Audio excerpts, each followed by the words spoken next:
मारवी। सिंध के एक गांव के लड़के और सिंध के निष्पक्ष राजा के धैर्य और न्याय के कहानी। उमर समरो आमिर का पुत्र था। सुमरों के दौर में 12वीं सदी में अमरकोट पर हमीर सुमरों का राज था। कहा जाता है कि हमीर सुमरो 25वें सुमरो राजा थे। उस जमाने में राजघरानों में पुत्र मोह होता था और पुत्री को जन्मते ही मार दिया जाता था। हमीर को सबसे पहले पुत्र हुआ जिसका नाम उमर रखा गया, जो आगे चलकर अमरकोट का राजा बना। हमीर के रानी की दूसरी संतान पुत्री हुई। राजमहल में चुपचाप उस नवजात को मारने की तैयारी हुई। यह काम एक दाई को सौंपा गया।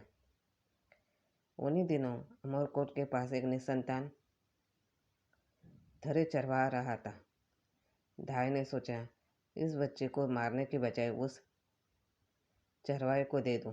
दाई ने सारी बातें उस चरवाहे को समझाई और वह बच्चे उसे दे दी और उसे रातों रात वहाँ से जाने को कहा। राजमहल में उसने बताया कि उसने बच्चे को मार दिया जैसे कि उसे कहा गया था। वह तरे चरवाहा जिसका नाम लाखों था, बच्चे को लेकर धर की तरफ चला गया। नगर के पास एक जगह थी भालवा, वहाँ जाकर वह रहने लगा। परिवार ने बच्चे का नाम मारवी रखा। वह गुजरा मारवी बड़ी हुई। वह बहुत खूबसूरत थी। वह एक दिन मारवी अपनी सहेलियों के साथ खेल रही थी। वहाँ से कुछ जागीर जा रहे थे। कहा जाता है कि उन राहगीरों में कोई एक बड़ा ज्ञानी महात्मा थे। उसने मारवी को देखकर अपने साथियों से कहा कि यह लड़की इस धरी खानदान में यह बड़ी अजीब बात है, और आपस में चर्चा करते हुए तय हुआ कि चलो पता करते हैं यह लड़की है कौन।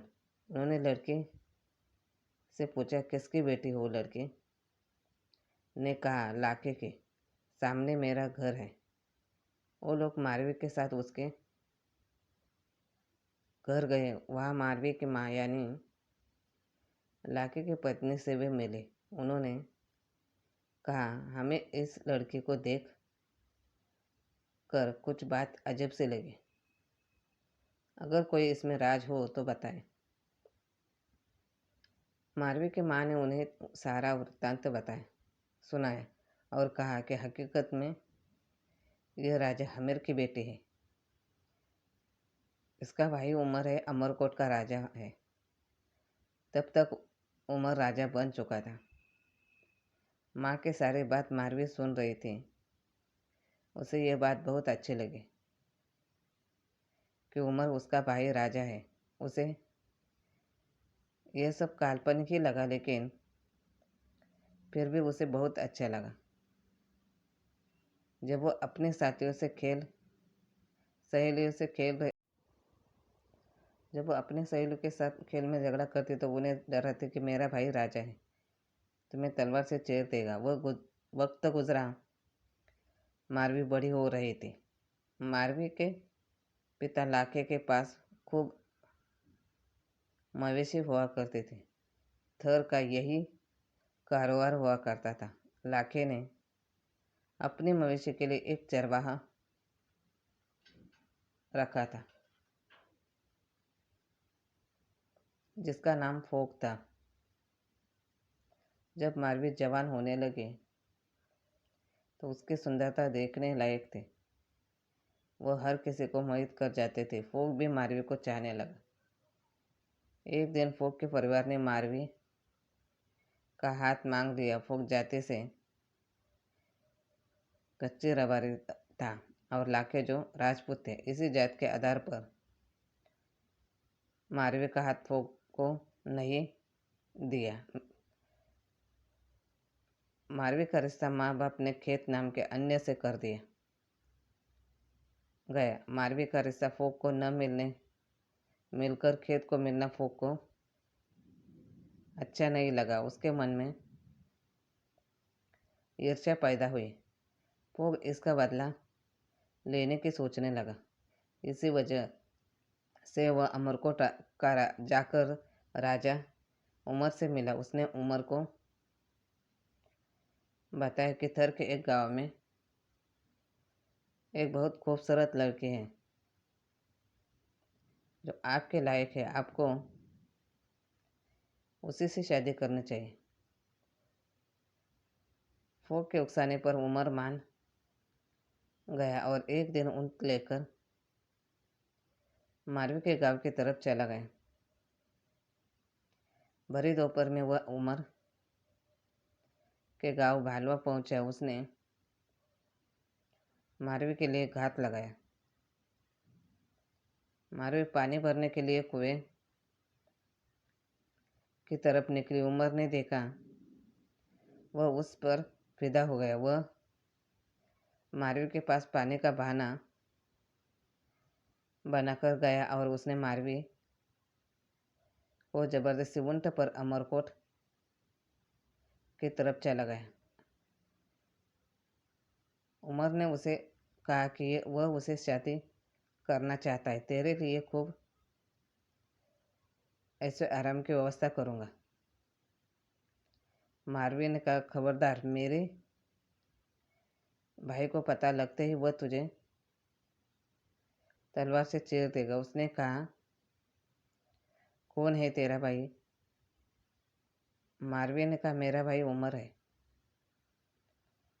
अमरकोट का राजा है। उमर ने कहा, वो तो मैं ही हूँ। मारवी ने कहा, फिर तो तू मेरा भाई है।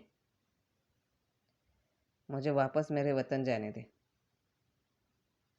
यही से दास्तान में विरह का आगमन होता है और उमर मारवी की बात पर विश्वास नहीं करता है और उसे ले जाकर अमरकोट के किले में बंद कर देता है। उमर को उसकी बात पर यकीन नहीं था। उसे मनाने की कोशिश करता है। उसने उसे सभी प्रकार के लोभ लालच दिए, लेकिन मारवी नहीं माने। मारवी ने किले में विरह के विलाप कर दिन गुजारे। उसने वहाँ 1 या 2 वर्ष का समय बिताया। इस दौरान उसने वही कपड़े पहने रखे जिसे पहनकर वह लाई गई थी। उमर के सारे प्रयास नाकाम रहे। मारवी विरह के इस दुखी समय में दिन रात आज़ादी के लिए विलाप करती रही और बीमार हो गई। आखिर में मारवी ने कहा कि मेरी माँ ने कहा था कि अमरकोट की राजधानी ने मुझे उन्हें सौंपा था। धाय से गवाही ली जाए कि वे उमर की बहन हूँ कि नहीं। जब धाय ने सारा किस्सा सुनाया तो उमर मान गया। उसने मारवी को मान सम्मान व पवित्रता के साथ अपने वतन पहुंचा दिया। मारवी खुशी खुशी अपनों से जा मिली। धन्यवाद।